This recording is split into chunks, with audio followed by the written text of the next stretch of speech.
নমস্কার, সুপ্রভাত। খবর দিন ভর নিয়ে আপনাদের সঙ্গে রয়েছি আমি জুনেলা।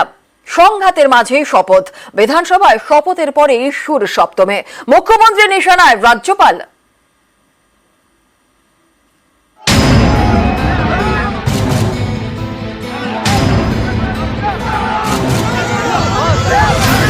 লোকসভার পর বিধানসভা উপনির্বাচনেও সবুজ সুনামি। তৃণমূল 4-4, উপনির্বাচনে বিজেপি 0।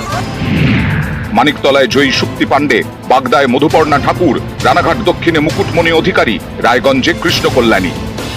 তৃণমূলের এই 4 জয়ী প্রার্থী মঙ্গলবার বিধানসভায় শপথ নেন।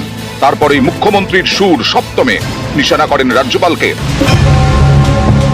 বলেন, রাজ্যপাল যা বলছেন তা সংবাদ মাধ্যমে দেখেছি। সায়ন্তিকা ও রেয়াত 4 জুন জিতেছিল, তাদের শপথ চেয়ে চিঠি যায়, কিন্তু তার প্রেক্ষিতে রাজভবন যে চিঠি দিয়েছিল সেটা ঠিক নয়। সেটার কোনো সম্পর্ক নেই শপথের সঙ্গে। রাজভবনের যদি শপথের অধিকার থাকে, বিধানসভারও শপথের অধিকার আছে। ওদের বোঝা উচিত রাজ্যপাল নমিনেটেড, আর এখানে বিধানসভা ইলেক্টেড। বাংলায় হঠাৎ কি হলো? তিনি আইনের ব্যাখ্যা দিচ্ছেন, বেআইনি ব্যাখ্যা দিলে হবে? আমি বলবো, লাইনে চলুন, বেলাইন করলে চলবে না। আপনি একটা রাজনৈতিক দলের প্রতিনিধি নন। মনে রাখুন, আপনি মানুষের জন্য। সোমবার থেকে শুরু হয়েছে বিধানসভার বাজেট অধিবেশন। অধিবেশনের শুরুতেই বিএ কমিটির বৈঠকে ঠিক হয় মঙ্গলবার বিধানসভাতেই শপথ নেবেন তৃণমূলের 4 জয়ী প্রার্থী। এরই মধ্যে রাজভবন থেকে একটি চিঠি পান বরানগরের বিধায়ক সায়ন্তিকা বন্দ্যোপাধ্যায় এবং ভগবানগোলার তৃণমূল বিধায়ক রেয়াত হোসেন সরকার।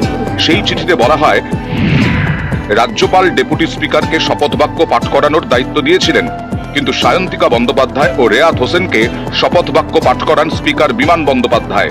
এতে রাজ্যপালের নির্দেশ অমান্য করা হয়েছে, তাই 2 বিধায়কের শপথ গ্রহণ অসাংবিধানিক। ডেপুটি স্পিকার শপথ বাক্য পাঠ করানোয় শপথ অসাংবিধানিক। 2 বিধায়ক অধিবেশনে যোগ দিলে প্রতিদিন 500 টাকা করে জরিমানার মুখে পড়তে পারেন। ভোটাভুটিতে অংশ নিলে ব্যবস্থা নেওয়া হতে পারে। এ নিয়ে এদিন মুখ্যমন্ত্রী সুর চড়ান। বলেন, যারা আসল ক্রিমিনাল তাদের বিরুদ্ধে ব্যবস্থা হয় না, যারা নীতি চক্রান্ত করে তাদের বিরুদ্ধে ব্যবস্থা হয় না। আর এখানে বিধায়কদের বলছে ফাইন দিতে হবে, 500 টাকা করে দেবেন, আমি জলপানের ব্যবস্থা করে দিতে পারি, অথবা সন্তুষ্ট করার ব্যবস্থা। কেন টাকা দরকার? কাকে দেবেন? যিনি নির্বাচিত হয়ে এসেছেন তাকে সাধুবাদ না জানিয়ে তার থেকে পেনাল্টি চাইছেন। বিধায়কদের এভাবে শাস্তি দেওয়া গণতন্ত্রে হতে পারে না। বিধানসভায় অধ্যক্ষের সিদ্ধান্ত চূড়ান্ত। বিধানসভায় এসে আপনি শপথ করাননি কেন? দিল্লিতে বসে না থেকে আপনি এলেন না কেন? এখানে হাঁটি হাঁটি পা পা করে আসতে পারতেন। উনি নড়েন না, চড়েন না। আপনার যেমন সংবিধানের ভাষা আছে, আমাদেরও আছে। নির্বাচিত হওয়ার 1 মাস 1 দিন পরে শপথ হলো কেন? সময়ের তো দাম আছে।